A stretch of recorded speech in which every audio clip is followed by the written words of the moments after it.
অসহায় বৃদ্ধার স্বাক্ষর জাল করে জমি হাতিয়ে নেওয়ার অভিযোগ তৃণমূলের পঞ্চায়েত প্রধানের বিরুদ্ধে। আমার স্ত্রীর নামে রেকর্ড করে আমাকে ফাঁসানো হয়েছে, দাবি অভিযুক্তের। সদ্য লন্ডন থেকে চোখের অপারেশনের বিশেষ প্রশিক্ষণ নিয়ে ফিরেছেন ডাক্তার মোনাজির হোসেন। বনগাঁতে এই সর্বপ্রথম কোলফেকো, টোরিক, মাল্টিফোকাল ছানি অপারেশনের জন্য আসুন বনগাঁ আই কেয়ারে। এবার এক অসহায় বৃদ্ধার স্বাক্ষর জাল করে জমি হাতিয়ে নেওয়ার গুরুতর অভিযোগ উঠল এক তৃণমূল পঞ্চায়েতের প্রধানের বিরুদ্ধে।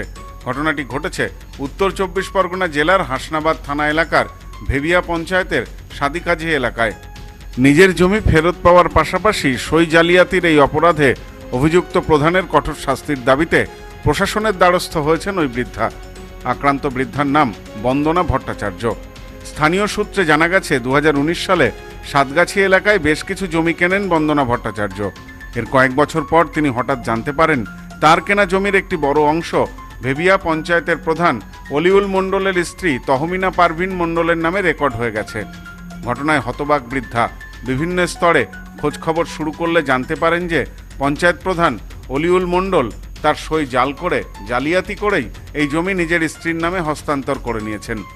এরপরেই বন্দনা দেবী সমস্ত প্রমাণ জোগাড় করে তৎকালীন সরকারের আমলে হাসনাবাদের বিএলও অফিস এবং হাসনাবাদ থানায় লিখিত অভিযোগ দায়ের করেন। তবে ভুক্তভোগী ওই বৃদ্ধার অভিযোগ সে সময় প্রশাসনের পক্ষ থেকে কোনো কার্যকরী পদক্ষেপ করা হয়নি।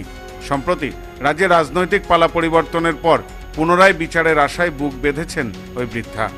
নিজের জমি ফিরে পেতে এবং দোষীদের শাস্তির দাবিতে তিনি নতুন করে হাসনাবাদ থানায় এবং বিএলআরও অফিসে লিখিত আবেদন জমা দিয়েছেন। এ বিষয়ে বৃদ্ধা বলেন, এদিকে স্ত্রীর নামে জমি রেকর্ড হয়ে যাওয়ার বিষয়টি পুরোপুরি অস্বীকার করে নিয়েছেন। আমার জমি দখল করেছে ভেবিয়া প্রধান অলিউল মণ্ডল। কতদিন আগে দখল করেছে? 6 মাস আগে। আগে কোথাও অভিযোগ জানিয়েছিলেন? হ্যাঁ, আমি এই থানায় জমি, কোন থানায়? হাসনাবাদ থানায়। এখন কোথায় অভিযোগ জানালেন? আবার হাসনাবাদ থানাতেই জমা দেয়। এখন আপনি কি চাইছেন? আমার জমিটা ফেরত চাই। আমি এই জমির জন্য আমার নিজের টেনশন সবসময় চলছে। অভিযুক্ত তৃণমূল প্রধান অলিউল মণ্ডল। তবে সই জালিয়াতি বা জমি হাতিয়ে নেওয়ার অভিযোগটি তিনি অস্বীকার করেছেন। তার দাবি, ওই বৃদ্ধার জমির পাশেই আমার স্ত্রীর জমি রয়েছে। রাজনৈতিক চক্রান্ত করে আমাকে কালিমালিপ্ত করার জন্য কেউ বা কারা ওই বৃদ্ধার জমি আমার স্ত্রীর নামে রেকর্ড করিয়ে দিয়েছে। এ বিষয়ে আমি কিছুই জানতাম না। প্রধান আরও বলেন, বিষয়টি জানার পরেই তিনি বিএলআরও অফিসে লিখিতভাবে জানিয়েছেন যাতে জমিটি পুনরায় ওই বৃদ্ধার নামে রেকর্ড করে দেওয়া হয়, কিন্তু সরকারি কোনো জটিলতার কারণে তা এখনো সম্পন্ন হয়নি। তিনি সম্পূর্ণ নির্দোষ এবং রাজনৈতিক ষড়যন্ত্রের শিকার বলেই দাবি করেছেন প্রধান। দোষী আমাকে করছে সেটা আমি অপরাধী নই। ওই দাগে আমার স্ত্রীর নামে কিছু সম্পত্তি কেনা আছে ওনাদেরই অন্য শরিকের কাছ থেকে, তার পর্চাও আমার কাছে আছে বা দলিলও আছে।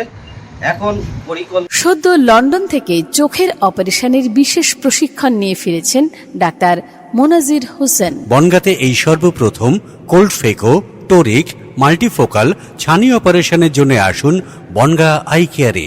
Bongaon eye care, court road, Bongaon. Phone 704446538887।